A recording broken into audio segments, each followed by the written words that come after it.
BMG-ში მასპინძლობთ სტარტაპს, რომელიც გარემოს დაცვასა და ტექნოლოგიებს ერთმანეთთან აერთიანებს. ეს არის Griviko, კლიმატ-ტექ მიმართულების კომპანია, რომელიც უკვე 2 წელია საკუთარი ძალებით ქმნის ტექნოლოგიურ პლატფორმას ტყის აღდგენისა და კლიმატზე პოზიტიური ზეგავლენის გასაზრდელად.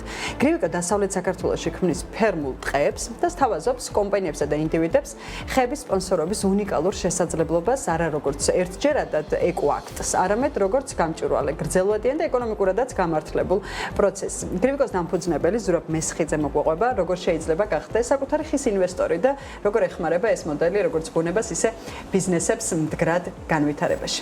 მოგესალმებით, ბატონო ზურაბ. მოგესალმებით, მივესალმებით თქვენს ტელემოყურებელს.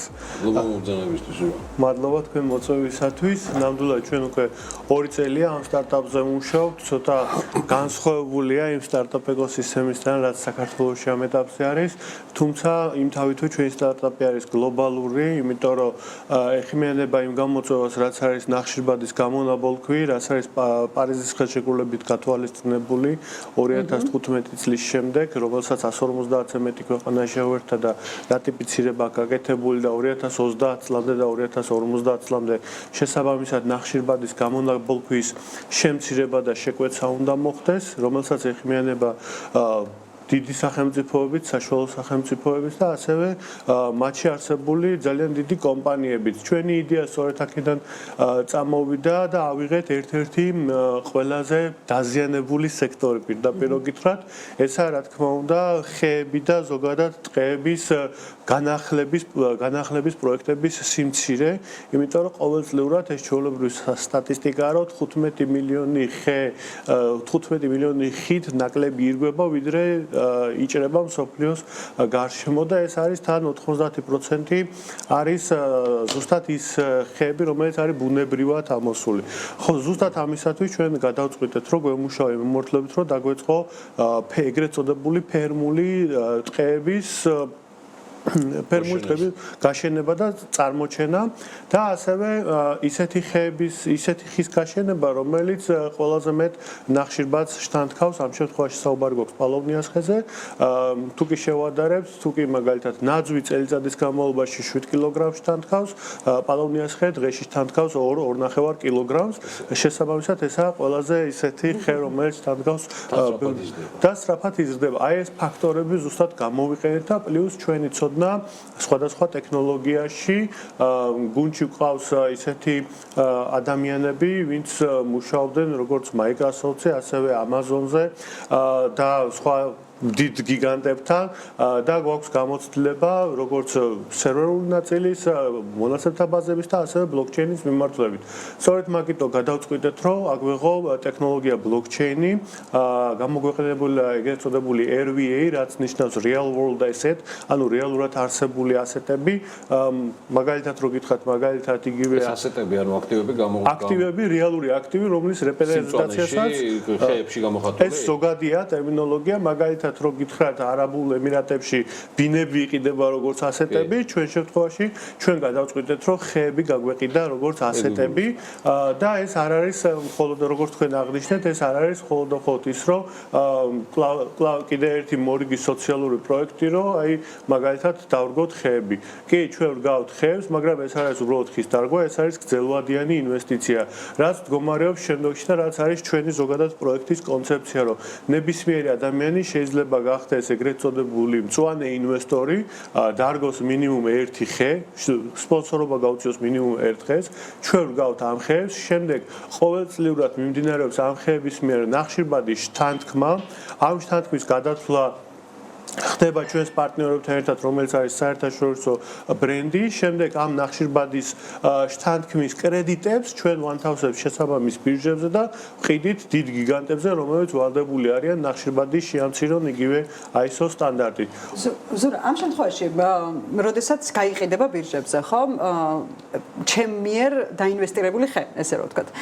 და მე ვარ ინვესტორი ერთი ხის. ამ შემთხვევაში, როგორც სპონსორზე, თუ გადანაწილდება ის შემოსავალი, ანუ ეს ესე რომ ვთქვათ, კლიმატური ინვესტიციის მოზიდვა, როგორც ინვესტორს, ჩემთვის რამდენად ზუსტად ეგ არის, რომ ეს არ არის ჩვეულებრივი, მაგით ვთქვი, სოციალური პროექტი, რომ უბრალოდ დარგეხე და ეს იქნება ეკოაქტი უბრალოდ ადამიანის. ხო, ეს უბრალოდ ეკოაქტი არა, ეს გრძელვადიანი ინვესტიცია. თქვენ ყოველწლიურად იღებთ შემოსავალს თქვენი დასპონსორებული ხისგან, რომ ის შთანთქავს ნახშირბადის კრედიტებს და ეს ხე გამორჩევა იმით, რომ 8 წელიწადში ერთხელ თუ კი მოჭრი და ჩააბარებთ როგორც მასალად და ძალიან ძვირადღირებული მასალა, ეს ხე უფრო დიდი იზრდება, უფრო სწრაფად იზრდება და უფრო მეტ ნახშირბადს შთანთქავს უკვე შემდეგ სამჯერ აქვს რეგენერაციის უნარი ამ ხეს ერთ დარგულ ნერგს. შესაბამისად, ჩვენი ინვესტორი, როდესაც თავიდან დაასპონსორებს თითოეულ ხეს, ყოველწლიურად იღებს შემოსავალს ნახშირბადის კრედიტებისაგან,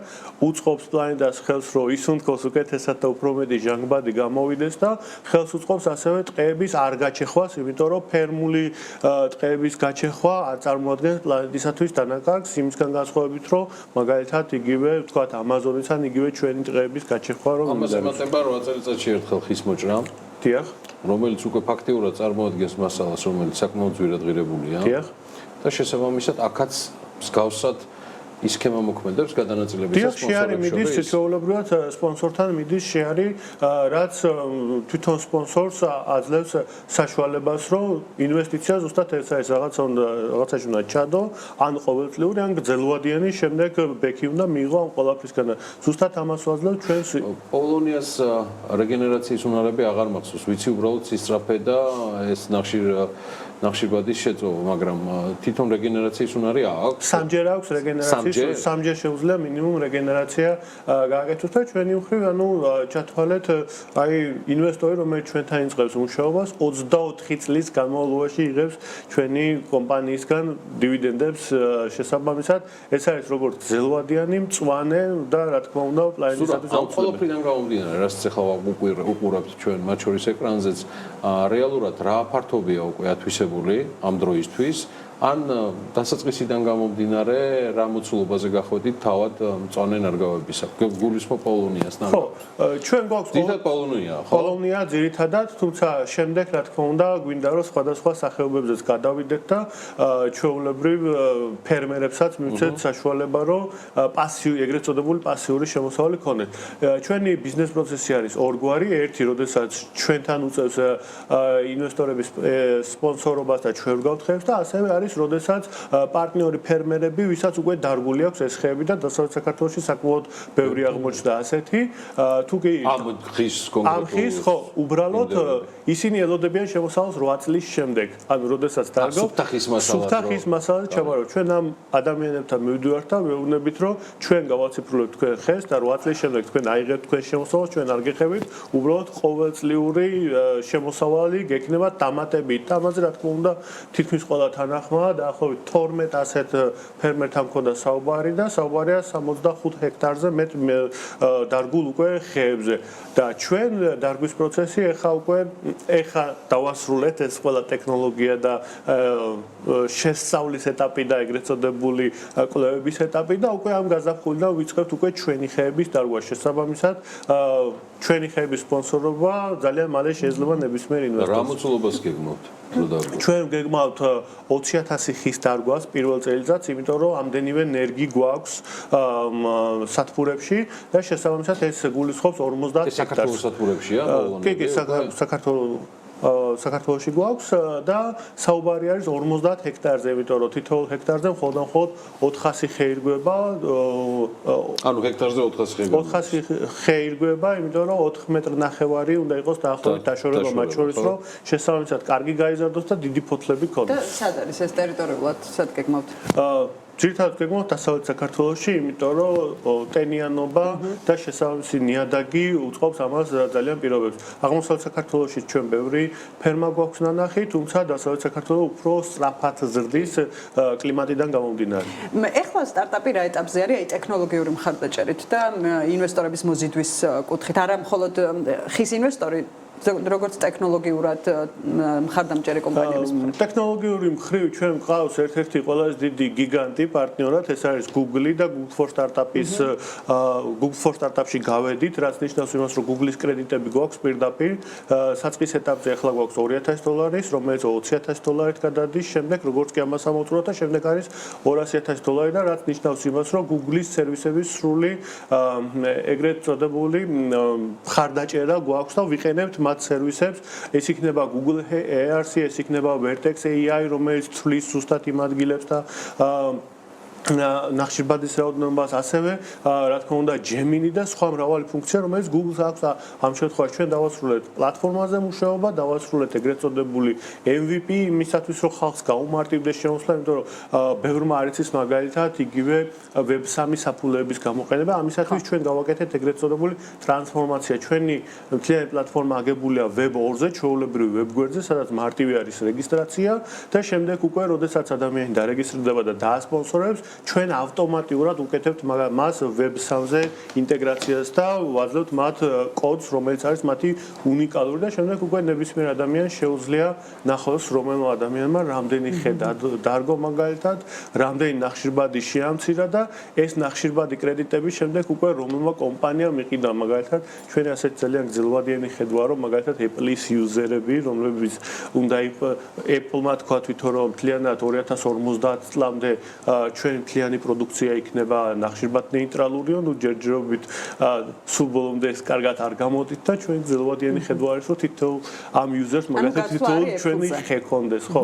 Apple-ზე, Google-ზე და ასე შემდეგ ძალიან დიდი მისწრაფება არის, რომ რაღაცით კავშირში იყოს ესენი ჩვენ ქვეყანასთან და ხო, ნუ არ მინდა საზოგადოება ცოტა შეცდომაში შეეყო, მაგრამ ჩვენ პირდაპირ გლობალური ვართ, ანუ ნებისმიერი ადამიანი პლანეტის ნებისმიერ წერტილში შეიძლება გახდეს ჩვენი თანამონაწილე. ჩვენ მხოლოდ საქართველოს ტერიტორიით არ შემოვიფარგლებით. ხო, ვაპირებთ, რომ გავფართოვდეთ, ეს იქნება რუმინეთი, მოლდოვა, ეს იქნება გერმანია, ესპანეთი და ის ქვეყნები ზუსტად ის სარტყელი, საქართველოს მსგავსი სარტყელი, სადაც იგივე კლიმატური პირობებია, იმისათვის რომ ეს ხე ძალიან კარგად გაიზარდოს. გაგვაგებინეთ თქვენი ამბები და პროგრესი ამ თემასთან დაკავშირებით. წარმატებები Gruvecos, წარმატებები ზურაბ მესხიძეს და მის პარტნიორებს. ზურაბი გახლავთ ამ კომპანიის აღმასრულებელი დირექტორი და მათ ამ წამოწყებას ჩვენ წარმატებას უსურვებთ.